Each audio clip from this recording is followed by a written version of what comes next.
أعوذ بالله من الشيطان الرجيم. بسم الله الرحمن الرحيم.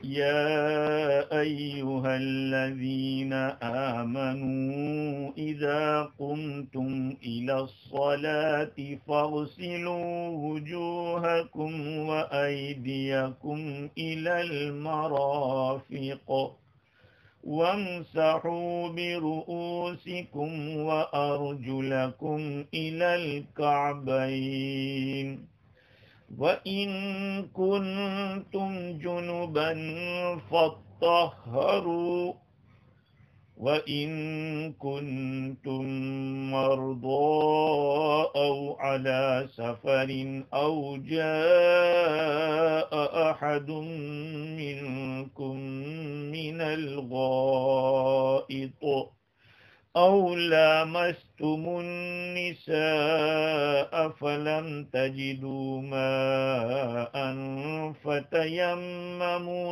صَعِيدًا طَيِّبًا فَامْسَحُوا بِوُجُوهِكُمْ وَأَيْدِيكُم مِّنْهُ مَا يُرِيدُ اللَّهُ لِيَجْعَلَ عَلَيْكُم مِّنْ حَرَجٍ وَلَٰكِن يُرِيدُ لِيُطَهِّرَكُمْ وَلِيُتِمَّ نِعْمَتَهُ عَلَيْكُمْ لَعَلَّكُمْ تَشْكُرُونَ.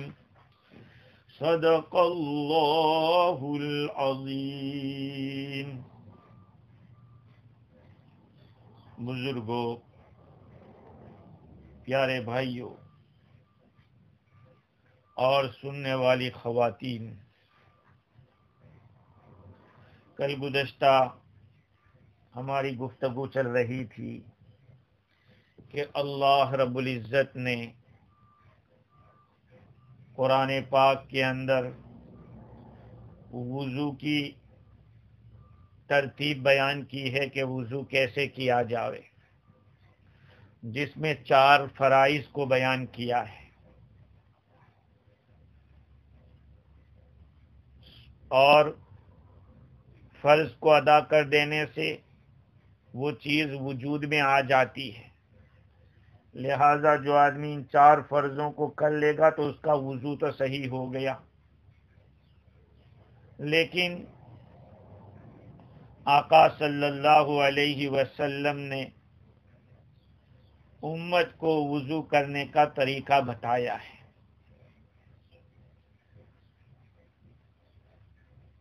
پورا طریقہ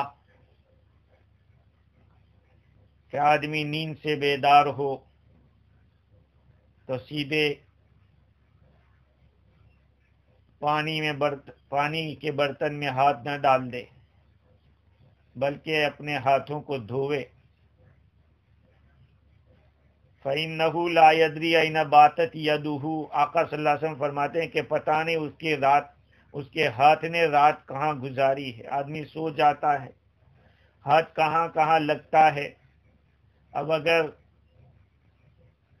نل پہ نہیں دھوتا اور پانی کے برتن میں ہاتھ ڈال دیتا ہے تو ہو سکتا ہے کہ ہاتھ کے اوپر کوئی رات کو نجاست لگ گئی ہو اور وہ نجاست والا ہاتھ سیدھا پانی کے برتن میں جاوے تو برتن ناپاک ہو سکتا تھا. اس لیے فرمایا اذا استيقظ احدكم من نوم، جب کوئی آدمی اپنی نیند سے بیدار ہو فلا یغمسن یدہ فی الاناء، اپنے ہاتھ کو برتن میں ہرگز نہ ڈالے، حتی یغسلھا ثلاثا، یہاں تک کہ ان ہاتھوں کو 3 مرتبہ دھو لے. فإنہ لا یدری این باتت یدہ، اس لیے کہ اسے پتہ نہیں کہ اس کے ہاتھ نے رات کہاں گزاری ہے.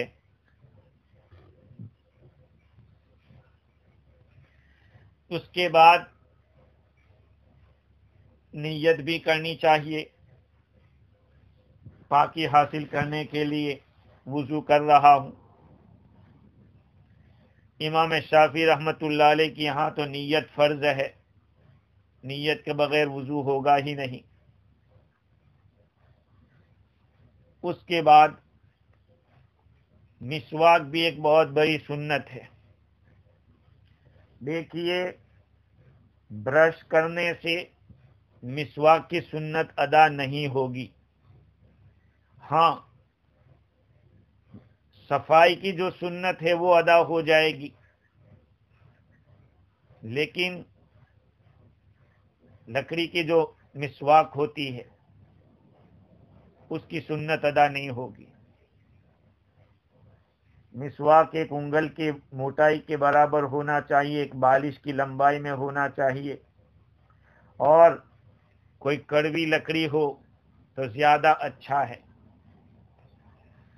اس کے بھی احکام الگ الگ ہے کہ اس کو کیسے رکھا جائے گا، مسواک کو کیسے پکڑا جائے گا. اور مسواک علماء حنفیہ کے یہاں وضو کی سنت ہے، اس لیے وضو کرتے وقت مسواک ہونا چاہیے.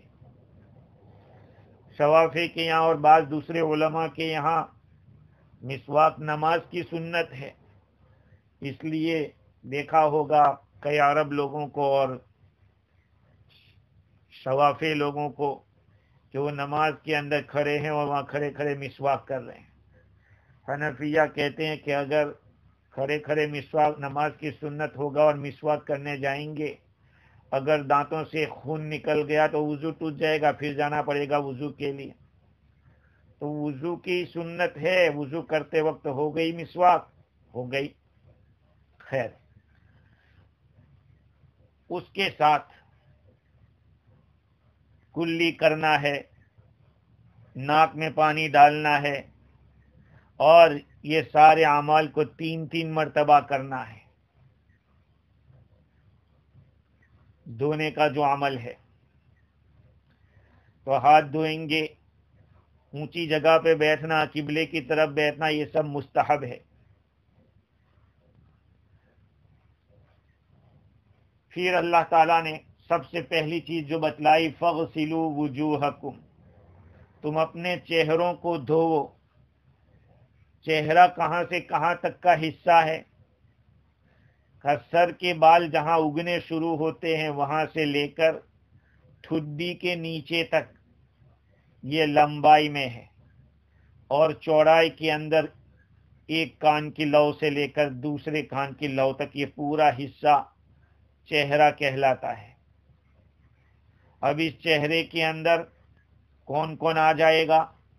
ظاہری بات ہے کہ وجہن، انسان جب سامنے آتا ہے تو اوپر کا جو حصہ سامنے دکھتا ہے وہ وجہ ہے.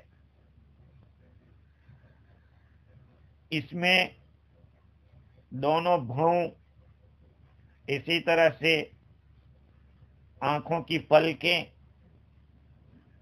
مونچھ اور کان کی لو کے کان کے ساتھ جو حصہ سامنے ہونے کی حالت میں دکھتا ہے، اسی طرح سے مونچھیں تو آ گئی.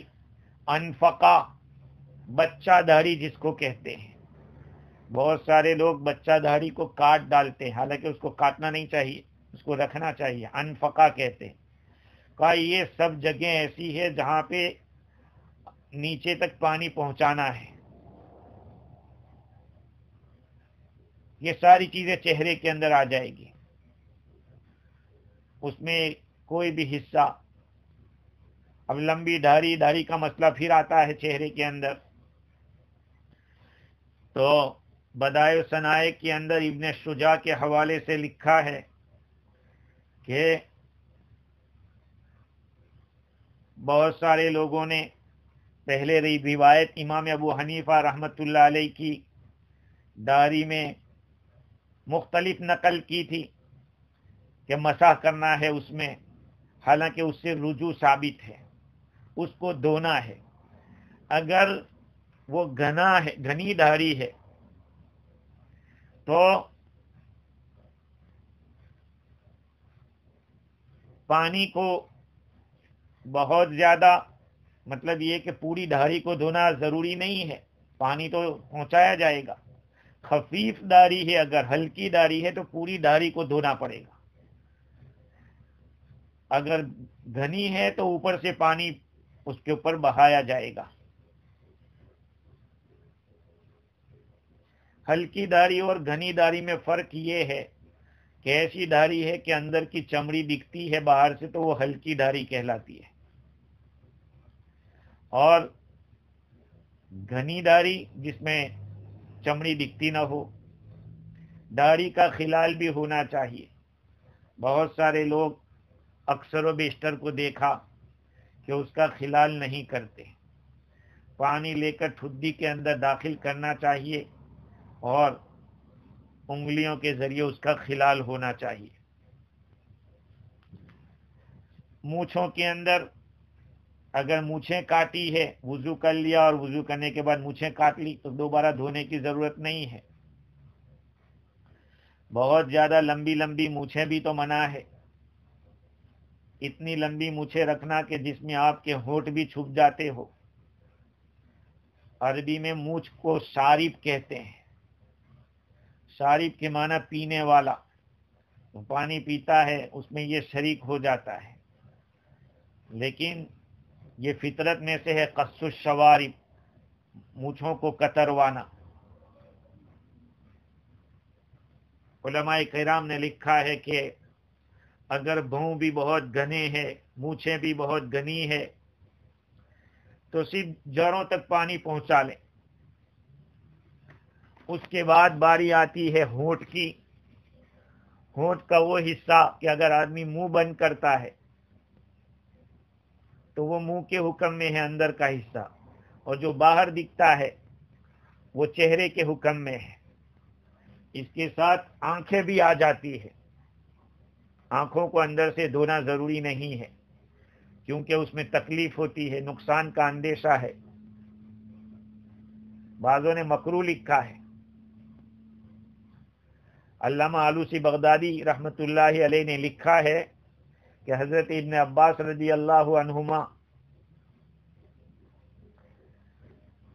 آنکھ کے اندر پانی پہنچاتے تھے، بلکہ اس کو لازم کہتے تھے غسل کے اندر، اور وہ خود بھی کرتے تھے،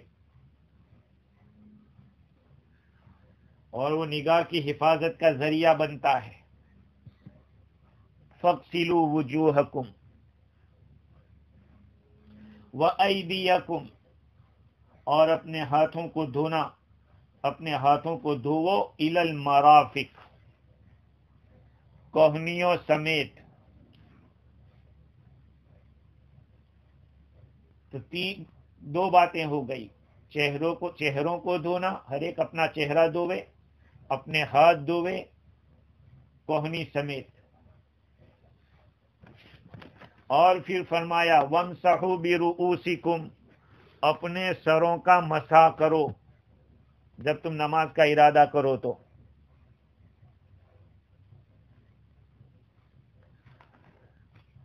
کتنا مسح کرنا فرض ہے، علماء کرام کا اس میں اختلاف ہے۔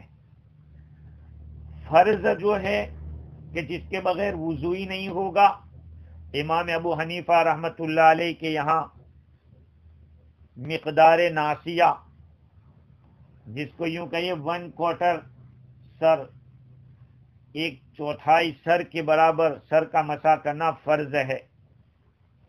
اب کسی بھی جانب سے ہاتھ پھیر دیا سر کے 1/4 حصے کے اوپر، فرض ادا ہو گیا، لیکن سنت یہ ہے کہ پورے سر کا مسح کیا جاوے۔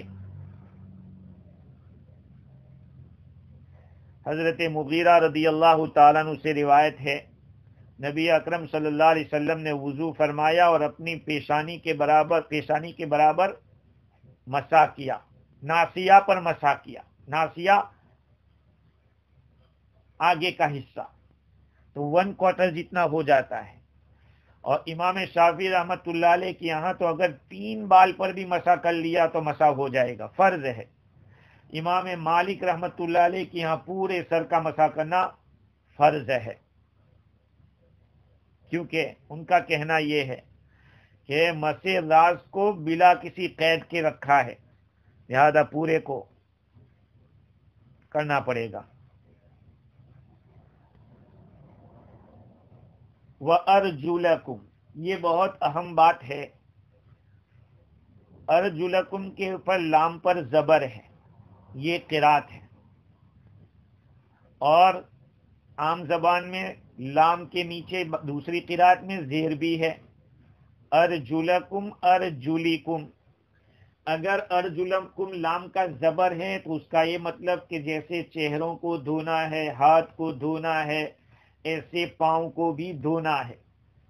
لیکن ارجلیکم بھی ایک قراءت ہے، تو اس کا مطلب یہ نکلے گا بظاہر کہ چہرے جیسے سر کا مسح ہے ایسے پاؤں کا بھی مسح ہے، پاؤں کو دھونا نہیں ہے۔ پوری بات سمجھنا، اس امت کے اندر صرف ایک جماعت شیعوں کی ہے،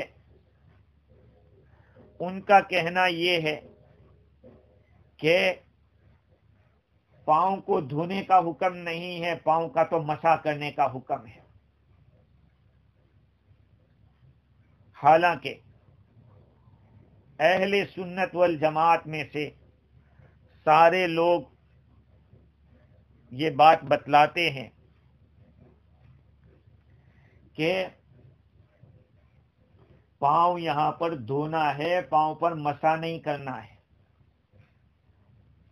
اب سوچئے، شیعوں کے یہاں موزے پر مسح کرنا صحیح نہیں ہے،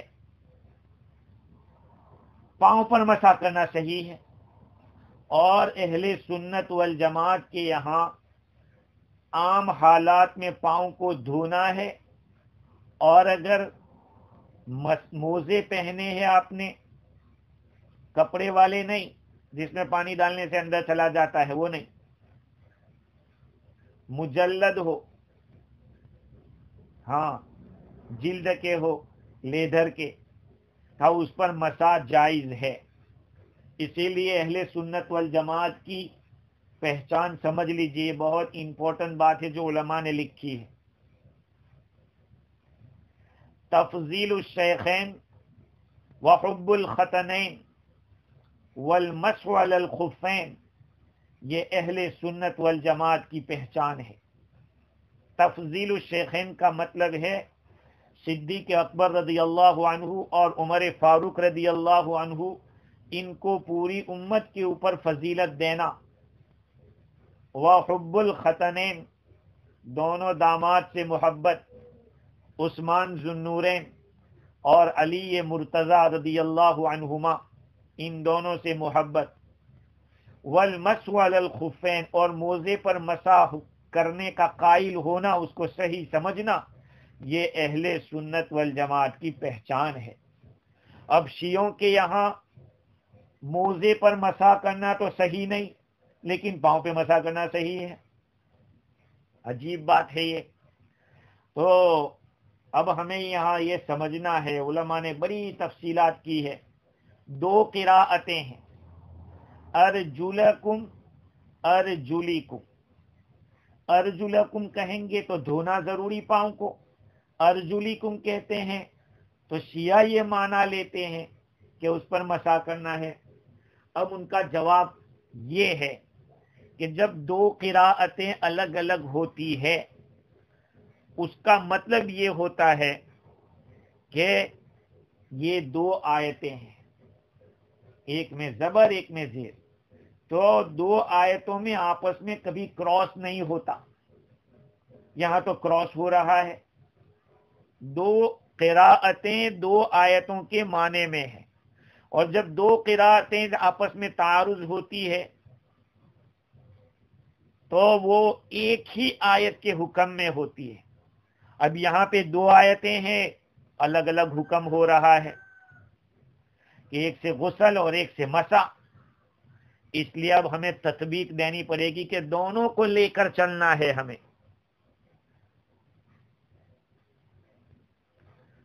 تو اس کا جواب یہ ہے کہ یہاں پر پاؤں کو دھونے ہی کا حکم ہے، لیکن مسح کے ساتھ اس کو اس لیے جوائنٹ کیا کہ آدمی جب وضو کرتے کرتے آخر میں پاؤں تک پہنچتا ہے تو جتنا پانی ہوتا ہے سارا ڈال دیتا ہے، پاؤں کے اندر.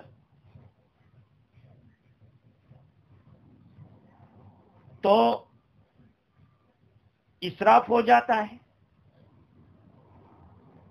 اسراف تو منع ہے شریعت کے اندر. تو دھونا تو ہے لیکن غسل خفیف، ہلکا سا دھونا. پہلے تو ہمیں یہ بھی سوچنا چاہیے کہ دھونا کس کو کہتے ہیں اور مسح کرنا کس کو کہتے ہیں. دونوں کی بھی تعریف سمجھ لیتے ہیں. غسل کہتے ہیں امرار الید المبتلۃ العضو بحیث یکون یسیل منہ قطرہ. ویت ہاتھ کو، گیلے ہاتھ کو عضو کے اوپر گزارنا اس طرح سے کہ اس سے کچھ قطرے ٹپک سکے. ہاں، یہ ہے غسل. اور مسح اس کو کہیں گے کہ تر ہاتھ کو اس طرح گزارنا ہے کہ جس سے پانی نہ ٹپکے، اس کے قطرے نہ ٹپکے. یہ ہے مس. بھئی غسل کے معنی دھونا جس میں پانی ہم ڈالیں گے، پانی گزاریں گے. اور مسح کے اندر گیلا ہاتھ گزاریں گے. اسی لیے تو حنفیہ کہتے ہیں کہ وضو میں 3 مرتبہ مسح نہیں ہے سر کا. بہت سارے لوگوں کو دیکھا گیا کہ 3 مرتبہ مسح کرتے ہیں. ارے بھائی مسح تو 1 مرتبہ ہوگا ورنہ پھر غسل ہو جائے گا. 3 مرتبہ آپ پانی لے کر کریں گے تو پھر تو دھونا ہو گیا، وہ مسح کرنا نہیں ہوا. خیر، تو پاؤں کو دھونے کا جو حکم ہے تو اس طرح سے دھونا کہ کچھ پانی گرے. اتنا زیادہ آدمی اس میں یہ نہ کرے کہ جس میں اسراف ہو جاوے. دوسری بات یہ ہے کہ بعض علماء کرام جیسے کہ امام حسن فرماتے ہیں کہ یہاں 2 قراءتیں ہیں پاؤں کو دھونے اور پاؤں کو مسح کی. وہ 2 الگ الگ حالت کی ہے. اگر موزہ پہنا ہے تو مسح کرو، اگر موزہ نہیں پہنا ہے تو دھوو. حضرت علی رضی اللہ تعالی عنہ نے ایک مرتبہ حضور اکرم صلی اللہ علیہ وسلم کا وضو کا طریقہ بتایا اور آپ نے پاؤں کے اوپر مسح کیا اور کیا بتایا کہ یہ اس آدمی کا وضو ہے جو وضو پر وضو کرتا ہے، جس کا وضو ٹوٹا ہوا نہیں ہے، اس کا یہ وضو ہے. اور بعض روایت میں موزہ پہنا تو اس پر مسح کرنا بیان کیا ہے. تو 2 الگ الگ قراتیں ہیں. اور امام طحاوی اور ابن حزم ظاہری رحمہم اللہ فرماتے ہیں کہ یہ ابتدائی اسلام میں پاؤں پر مسح کرنے کی اجازت تھی، لیکن وہ اجازت بعد میں منع ہو گئی. بعض علماء فرماتے ہیں کہ وَأَرْجُلَكُمْ ہی تھا، لیکن اس کا پڑوسی رؤوسکم کے نیچے زیر آ گیا تو اس کو بھی زیر دے دیا. اس کو جر جوار کہتے ہیں عربی کے اندر، جر جوار. اور ایک بات جو بہت تحقیقی بات ہے جس کو مولانا ادریس کاندھلوی رحمۃ اللہ علیہ نے لکھا کہ شیعوں کو یہ سمجھنا چاہیے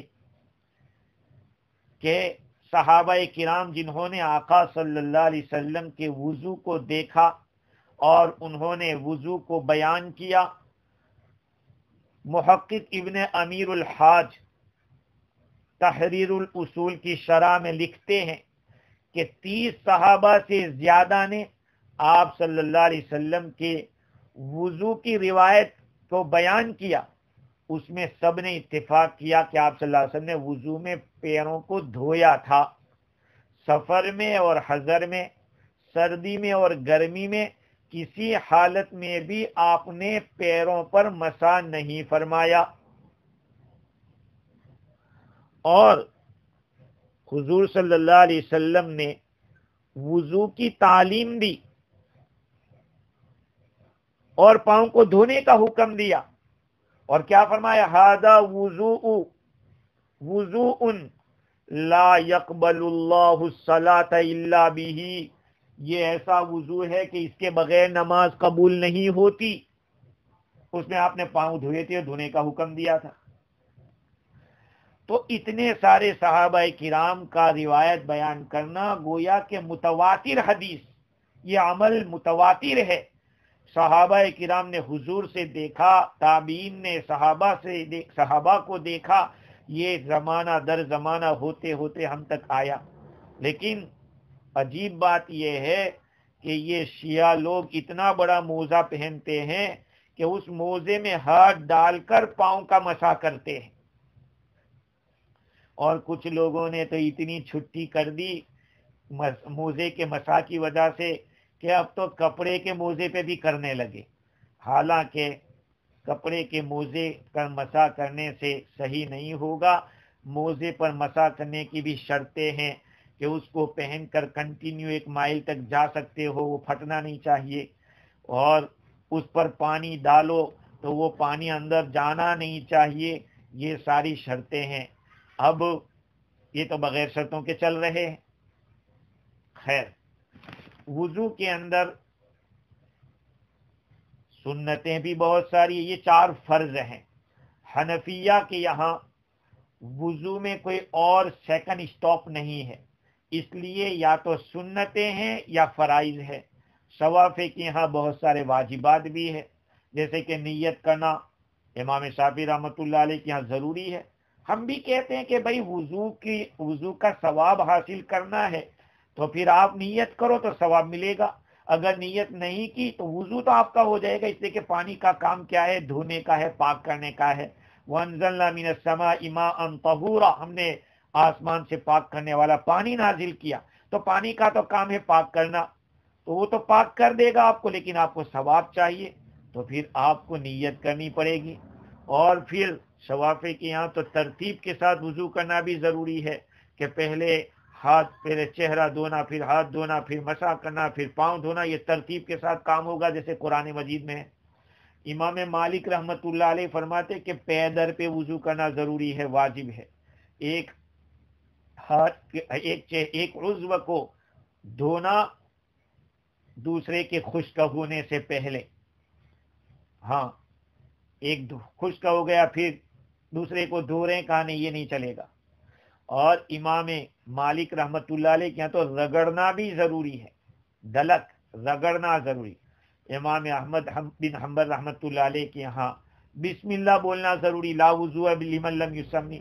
دیکھو حنفی لوگ بہت ہی چالاک اور ہوشیار ہے اور بیدار مغز ہے.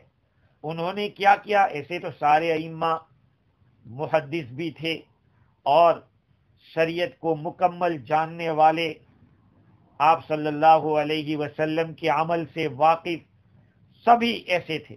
لیکن حنفیہ نے کیا کیا؟ حنفیہ نے قرآن میں جس چیز کا حکم ہے اس کو فرض کرا دیا کہ یہ 4 تو فرض ہے. اب حضور اکرم صلی اللہ علیہ وسلم سے جو ثابت ہے تو دیکھیں گے کہ حدیث کس درجے کی ہے.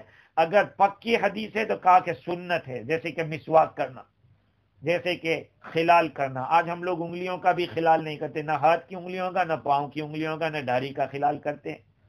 اور اس کے ساتھ اسی طرح سے گردن کا مسح کرنا. گلے کا مسح کرنا تو بدعت ہے، گلے کا مسح نہیں ہے، گردن کا مسح ہے. اور گردن کا مسح بھی کیسے کیا جائے گا؟ سیایا ایک کتاب ہے، شرح وقایہ کی شرح ہے، جس کو مولانا عبدالحی فرنگی محلی رحمت اللہ علیہ نے لکھا. اس میں لکھا ہے کہ سر کا مسح کرتے کرتے نیچے تک لے جاؤ تو اس میں گردن کا مسح ہو جائے گا. کان کا بھی مسح ہے، الاذن من الراس، الاذنان من الراس او کما قال صلی اللہ علیہ وسلم. کان سر میں سے تو سر کا مسح ہے تو کان کا بھی مسح ہوگا. خیر یہ تو اوڈیو ہے تو کیسے میں بتا سکتا تھا کہ بھئی کیسے. اتنی بات ہے کہ دونوں ہاتھ کی 6 انگلیوں کو ملایا جائے گا، اس سے سر کے اوپر اخیر تک لے جائیں گے، اور ہتھیلی ہے اس کو بھی استعمال کریں گے. انگوٹھا اور کلمے کی جو انگلی دونوں طرف کی ہیں انگلیاں، ان دونوں کو ایک کان کا اندر کا حصہ اور انگوٹھے سے باہر کا حصہ کان کا مسح اس طرح سے کریں گے. اب رہا مسئلہ وضو کو توڑنے والی چیزوں کا، تو حنفیہ کے یہاں تو الوضوء مما خرج لا مما دخل، یاد رکھ لیں، بہت چھوٹی سی عبارت ہے، الوضوء مما خرج لا مما دخل، وضو واجب ہوتا ہے کسی چیز کے بدن سے نکلنے سے، کسی نجاست کے بدن سے نکلنے سے وضو ٹوٹے گا، کسی چیز کے داخل ہونے سے نہیں، اس سے وضو نہیں ہے۔ کھانا کھا لیا تو اس سے وضو نہیں ٹوٹے گا۔ اگر کسی نے سگریٹ پی لی، حالانکہ نہیں پینا چاہیے، اس سے بدبو آتی ہے، لیکن اس سے وضو نہیں ٹوٹے گا۔ نماز پڑھیں تو اچھی طرح سے کلی کرو، مسواک کرو، اس کی بدبو کو زائل کرو۔ الوضوء مما خرج لا مما دخل، لیکن اس کے ساتھ ساتھ ایک اور چیز ہے، رکوع سجدے والی نماز میں کھلکھلا کر ہنسنا، اس سے بھی وضو ٹوٹ جاتا ہے حنفیہ کے یہاں۔ یہ نواقض وضو کہلاتے، وضو کو توڑنے والی چیزیں۔ خیر، تو اللہ تعالیٰ نے مختصر سے الفاظ میں وضو کا طریقہ بتلا دیا۔ میرے عزیزو، قربان جائے اس شریعت مطہرہ کے اوپر۔ علامہ عثمانی رحمت اللہ علیہ نے یا ایھا الذین آمنوا اذا قمتم الی الصلاۃ کے شروع میں ہی ربط لکھتے ہوئے یہ بتایا تھا کہ امت محمدیہ پر جو عظیم الشان احسانات کیے گئے، ان کا بیان ایک شریف اور حق شناس مومن کا دل شکر گزاری اور اظہار وفاداری کے جذبات سے لبریز ہو جائے گا، اور فطری طور پر اس کی خواہش ہوگی کہ اس منعم حقیقی کی بارگاہ رفیع میں دست بستہ، یعنی ہاتھ پھیلا کر، ہاتھ باندھ کر میں حاضر ہوں، اور جبین نیاز خم کرے، اپنی پیشانی کو جھکاوے، اور غلامانہ اللہ تعالیٰ کے احسان کو قبول کرتے ہوئے بہت ہی انتہائی درجے کی عبدیت کا عملی ثبوت دے۔ اس لیے ارشاد ہوا کہ جب ہمارے دربار میں حاضر ہونے کا ارادہ ہو تو نماز کے لیے یعنی اٹھو تو پاک صاف ہو کر آیا کرو۔ تو یہ پہلی آیت میں یہاں وضو کا طریقہ بتایا۔ دیکھیے، پورے قرآن مجید کے اندر نماز کا طریقہ آپ کو نہیں ملے گا تفصیل کے ساتھ اس طرح، حدیث میں تو ملے گا، اس لیے کہ حدیث شریف قرآن کا ایکسپلینیشن ہے، اس کی شرح ہے۔ تو آپ کو احادیث میں نماز کا طریقہ ملے گا کہ آقا صلی اللہ علیہ وسلم نے کیسے نماز پڑھی۔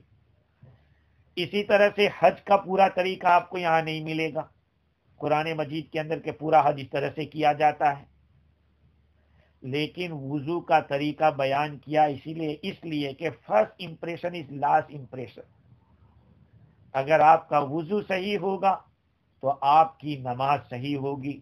اس کے ساتھ ساتھ ایک بات اور معلوم ہوتی ہے کہ اسلام میں نظافت کا کتنا خیال رکھا گیا، کتنا نظافت کا خیال رکھا گیا۔ جیسے میں نے ابھی تھوڑی دیر پہلے حدیث بیان کی تھی کہ آدمی بیدار ہوتے ہی پانی میں ہاتھ نہ ڈال دے، بلکہ ہاتھوں کو پہلے دھوئے، اگر برتن میں پانی ہے تو چھوٹے برتن سے نکالے پانی، اس طرح کے ہاتھ ڈبونے نہ پائے۔ اسی طرح سے مسواک کی کتنی زیادہ تاکید۔ نسائی شریف میں حدیث ہے کہ ہر وقت مسواک کرنا۔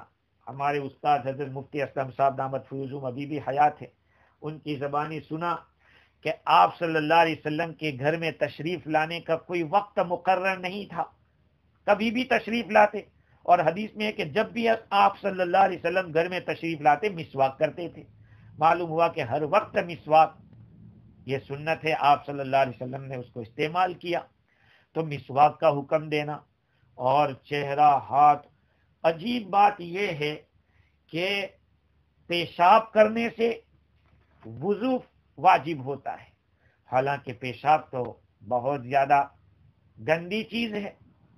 مجھے اس کے اوپر ایک مکالمہ یا یہ کہ ایک گفتگو جو حضرت امام عالی مقام ابو حنیفہ رحمۃ اللہ علیہ اور خواجہ باقر رحمۃ اللہ علیہ کے بیچ میں ہوئی، کسی نے ان سے کہا کہ یہ امام ابو حنیفہ آپ کے نانا کی صحیح حدیثوں کے خلاف کرتے ہیں، اپنے عقل سے کام لے رہے ہیں۔ امام صاحب سے ملاقات ہوئی تو پوچھا تو کہا کہ بالکل غلط ہے۔ اگر میں اپنے دماغ سے اپنے مائنڈ سے مسئلوں کو بتلاتا تو میں پیشاب کے اوپر غسل کو فرض کر دیتا اور منی سے وضو کو واجب کرتا، اس لیے کہ پیشاب بہت گندی چیز ہے، وہ بدن سے نکل رہی ہے۔ اور عجیب دیکھو میرے عزیزو، اگر پیشاب کی وجہ سے غسل فرض ہو جاتا تو دن میں کتنی دفعہ غسل کرنا پڑتا؟ اور منی وہ اتنی گندی چیز تو نہیں جس کو جتنا پیشاب گندا ہے، تو کہا میں منی سے میں غسل نہیں کرتا واجب، اگر اپنے عقل سے کام لیتا تو۔ دوسری بات یہ ہے کہ اگر میں اپنی عقل سے مسئلے بتاتا اور احادیث کو چھوڑ دیتا، قرآن و حدیث کو چھوڑ دیتا، تو پھر میراث میں عورت کو سنگل دیا جاتا ہے اور مرد کو ڈبل دیا جاتا۔ اگر میں اپنے عقل سے مسئلہ بتلاتا تو عورت کو ڈبل دلاتا، اس لیے کہ وہ کمزور ہے، اور مرد کو میں سنگل دلاتا اس لیے کہ وہ تو کما لیتا، کسی طرح وہ مضبوط ہے۔ لیکن نہیں، قرآن میں ہے للذکر مثل حظ الانثیین، دو عورتوں کے برابر مرد کو حصہ دیا جائے گا۔ اور تیسری بات یہ ہے کہ نماز اور روزے کے اندر نماز بہت محتم بشان عبادت ہے۔ اگر میں اپنی عقل سے فیصلہ کرتا اور مسئلہ بتلاتا تو عورت کو منتھلی کی وجہ سے نماز تو معاف ہے لیکن روزوں کی اس کو قضا کرنی پڑے گی۔ اگر میں اپنے دماغ سے بتلاتا تو حیض والی عورت کو کہتا کہ تجھے اپنی نمازوں کی قضا کرنی پڑے گی، اس لیے کہ نماز کا درجہ بہت اونچا ہے۔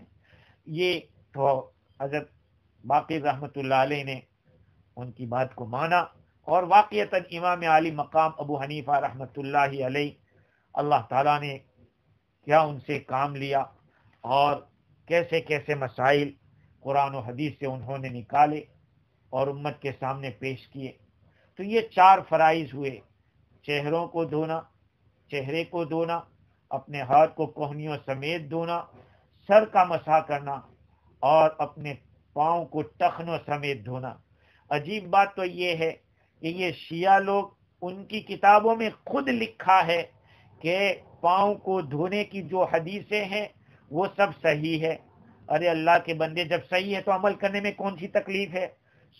سمجھنے کی بات تو یہ ہے کہ دھونے کے اندر مسح تو آ جائے گا، مسے میں دھونا نہیں آئے گا۔ بھائی ایک آدمی لمبی مسافت جاتا ہے اور 5 کلومیٹر دور جا رہا ہے، تو راستے میں جو 2 کلومیٹر کے اندر جو جگہ آتی ہے وہ تو سامنے آ ہی جائے گی۔ ایسے ہی اگر دھونے کو پاؤں کو دھو لیں گے تو مسا تو ہلکا سا پانی اس پہ ملتا ہے، تری لگتی ہے تھوڑی سی، تو وہ اگر زیادہ جو دھونے کا حکم ہے اس پر عمل کر لیں گے تو پھر مسا تو خود بخود اندر آ جائے گا، لیکن مسا کریں گے تو دھونا نہیں آئے گا۔ خیر، آگے کی جو آیت ہے اللہ تعالیٰ نے اس کے اندر غسل کے احکام کو بیان کیا، اور غسل کے باب میں بھی بالکل ایسا مختصر کلام کیا کہ جس کے اندر ساری باتیں آ سکتی ہے۔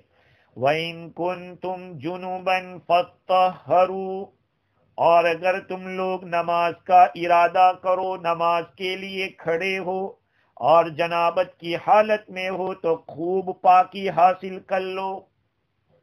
اس کا آگے سے تعلق ہے، اگر تم جنابت کی حالت میں ہو، تمہیں نماز کا ارادہ، اذا قمتم الی الصلاۃ، اور تم جنابت کی حالت میں ہو تو خوب پاکی حاصل کر لو مکمل طور پر۔ دیکھو اس آیت سے ایک بات معلوم ہو رہی ہے جس کو علماء کرام نے لکھا کہ جنابت کے فوراً بعد غسل کرنا ضروری نہیں ہے۔ مثال کے طور پر ٹھنڈے علاقے میں ہے، نیوزی لینڈ جیسے ملک میں خوب ٹھنڈی پڑ رہی ہے، آدمی کو رات کو احتلام ہو گیا یا غسل جنابت کی ضرورت پیش آ گئی، دیکھ رہا ہے کہ بہت ٹھنڈی ہے، کہا ٹھیک ہے کم از کم ہلکا سا وضو کر لے اور بعد میں یا جو جگہ ہے اسی کو پاک کر لے، بعد میں غسل کر لینا، کیونکہ اس آیت میں بتایا کہ آپ نماز پڑھنا چاہتی ہیں اور جنابت میں ہو پہلے سے، تو اب نماز کے لیے جا رہے تو پہلے پاک ہو جاؤ۔ لیکن اتنی بات یاد رکھیں کہ ناپاکی کے ساتھ رہنا کوئی اچھا کام نہیں ہے۔ یہ میں نے اس لیے بتلایا کہ کبھی کبھی ایسے حالات ہوتے ہیں کہ آدمی فوری طور پر غسل کرنے پر قادر نہیں ہوتا، مجبوری ہو جاتی ہے۔ کبھی کبھی ایسا بھی ہوتا ہے کہ آدمی کو نائٹ فال ہو گیا اور اس کو پتہ ہی نہیں اور نماز میں چلا گیا، تو کیا کریں گے؟ روح المعانی میں ایک روایت حضور اکرم صلی اللہ علیہ وسلم کے بارے میں نقل کی ہے کہ آپ صلی اللہ علیہ وسلم فجر کی نماز کے لیے نکلے اور بھولے سے آپ کو پتہ نہیں تھا کہ آپ پر جنابت کا غسل فرض ہے۔ بھول جاتا ہے آدمی، ہو گیا اس طرح سے، حتی اذا وقف، آپ کو یاد آیا، تذکر، فانصرف، واپس آئے، راجعاً اپنے گھر واپس آئے، فاغتسل، آپ نے غسل کیا، وخرج، اور نکلے، ورأسہ الشریف یقطر ماء، آپ کا سر مبارک پانی ٹپکا رہا تھا۔ آپ غسل کر کے یعنی نکل گئے، راستے میں یاد آ گیا، گئے غسل کر کے آئے، یہاں کہ آپ کے سر مبارک سے پانی ٹپک رہا تھا۔ تو اس طرح کا ہونا یہ انسان کی فطرت ہے، انسان سے بھول ہوتی۔ اسی لیے میں نے پہلے بھی کہا تھا کہ جو چیزیں آقا صلی اللہ علیہ وسلم کی شان نبوت کے خلاف تھی وہ اللہ تعالیٰ نے صحابہ سے کروائی، اور جو آپ کی شان کے خلاف نہیں تھی وہ آپ سے کروائی۔ نماز سو گئے ایک مرتبہ، حضرت بلال رضی اللہ تعالیٰ عنہ نے عرض کیا کہ میں اٹھا دوں گا کسی سفر کے اندر، اور حضرت بلال ہی سو گئے یہاں تک کہ سورج نکل گیا۔ آپ صلی اللہ علیہ وسلم نے سب کو اٹھایا کہ چلو بھائی یہ کیا ہو گیا۔ لیکن زنا کرنا یہ نبی کی شان کے خلاف ہے تو صحابہ سے ہوا، چوری کرنا شان نبوت کے خلاف تھا تو صحابہ سے ہوا، اور یہ صحابہ سے ہونا بھی ضروری تھا کہ اگر ایسا نہیں ہوتا تو سزا کیسے نافذ ہوتی؟ بھئی ایک زانی کو کس طرح سزا دی جاتی ہے، چوری کرنے والے کو چور ہاتھ کیسے کاٹا جاتا ہے؟ اگر آقا صلی اللہ علیہ وسلم کے سامنے نہ ہوتا تو یہ سزا سامنے آتی نہیں۔ تو بھئی کبھی ایسا ہو سکتا ہے۔ اللہ تعالیٰ فرماتے ہیں کہ اگر تم لوگ نماز کا ارادہ کر رہے ہو اور جنابت کی حالت میں ہو تو خوب پاکی حاصل کر لو۔ یہاں پہ کسی عضو کو، کسی پارٹ کو بیان نہیں کیا کہ اس کو دھو لو اس کو دھو لو، اس لیے خوب پاکی کے اندر پورے بدن کو دھونا ضروری قرار دیا، پورے بدن کو۔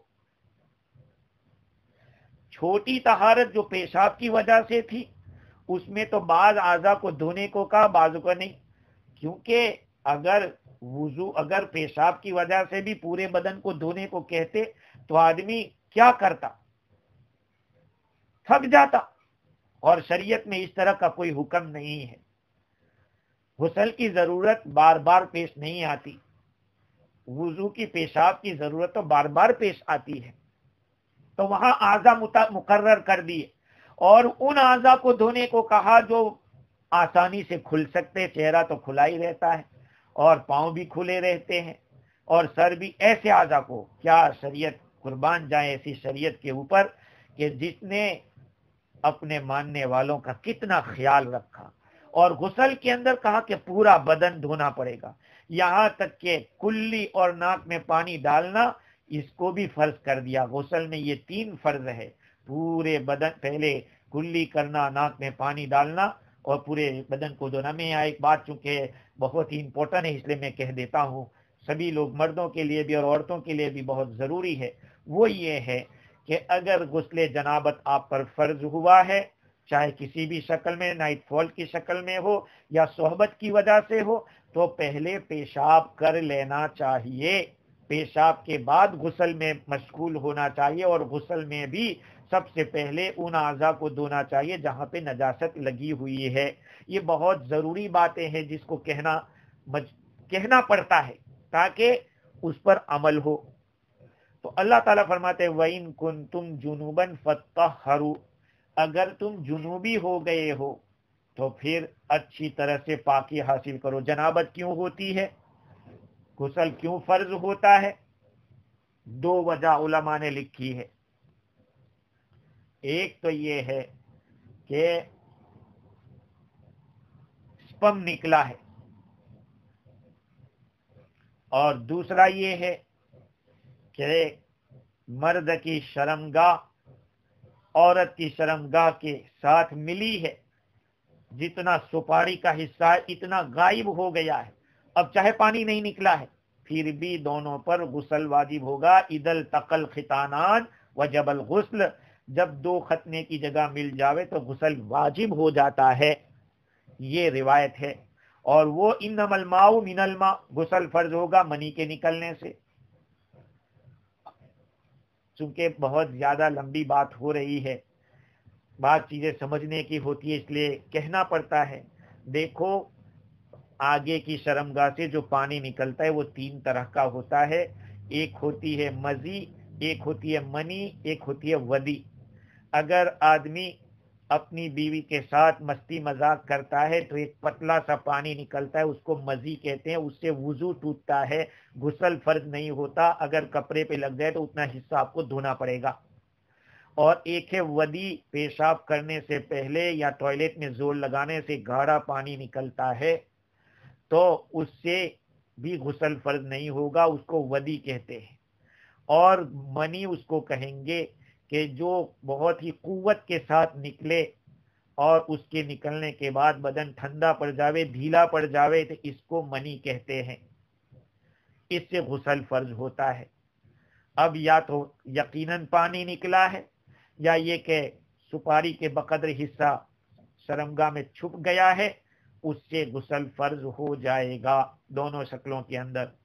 خیر مزید گفتگو اسی غسل کے بارے میں آئندہ کل کریں گے۔ اللہ رب العزت نے یہ احکام دے کر ہمارے اوپر بہت بڑا احسان کیا ہے۔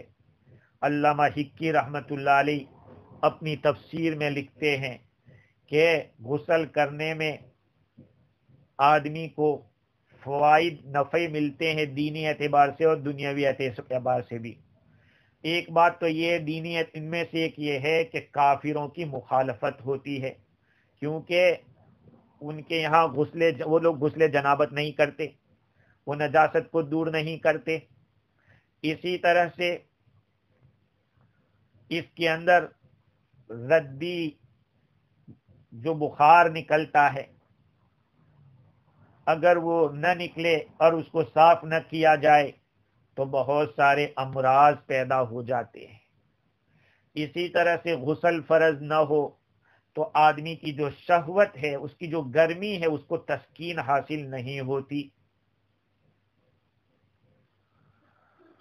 حضرت علی رضی اللہ تعالی عنہ کے فرماتے ہیں کہ 10 آدمی یہود کے علماء میں سے آئے اور عرض کیا، یا محمد لماذا امر اللہ بالغسل من الجنابہ ولم یأمر من البول والغائط وہما اغزر من النطفہ۔ اے محمد صلی اللہ علیہ وسلم، اللہ تعالیٰ نے جنابت کی وجہ سے غسل کو کیوں فرض کیا، حالانکہ پیشاب اور پاخانے کی وجہ سے جبکہ وہ زیادہ گندے ہیں، پھر بھی گندی چیز ہے، پھر بھی اس میں غسل کا حکم نہیں دیا۔ آپ صلی اللہ علیہ وسلم نے فرمایا کہ ان آدم لما اکل من الشجرہ، جب حضرت آدم علیہ السلام نے اس درخت سے کھانا کھا لیا تھا تو آپ کی نسوں کے اندر، رگوں کے اندر اور بال کے اندر اس کا اثر داخل ہو گیا۔ اب جب انسان جمع کرتا ہے، صحبت کرتا ہے، تو اس کی وجہ سے باہر ہر بال سے جنابت اور گندگی نکلتی ہے، تحت، اور حدیث میں بھی ہے تحت کل شعرۃ جنابہ، ہر بال کے نیچے جنابت ہوتی ہے۔ دوسری ایک بات میں بتاؤں کہ پیشاب اور پاخانے کے اندر صرف وہی اعضاء استعمال ہوتے ہیں جہاں سے پیشاب ہوا ہے یا جہاں پاخانہ ہوا ہے، لیکن جنابت کی جہاں شکل ہوتی ہے اس میں پوری باڈی یوز ہوتی ہے، پورے بدن کو استعمال کیا جاتا ہے، تب جا کے منی نکلتی ہے، سپم خارج ہوتا ہے۔ تو پورا بدن انوالو تھا تو شریعت نے کہا پورا بدن دھوو، اور وہاں تو جتنے حصے سے نجاست نکلی کہا وہیں پر اتنا ہی دھو لو۔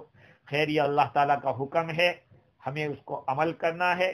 اور میرے بھائیوں اور سننے والی بہنوں، غسل کے اس حکم پہ بھی اللہ کا شکر ادا کریں، کیونکہ اگر اللہ تعالیٰ یہ غسل جنابت کو فرض نہ کرتا تو خدا کی قسم کتنے لوگ پاگل ہو جاتے، اس لیے کہ کسی کو یہ پتہ ہی نہیں چلتا کہ اب ہمیں چین کہاں سے ملے گا۔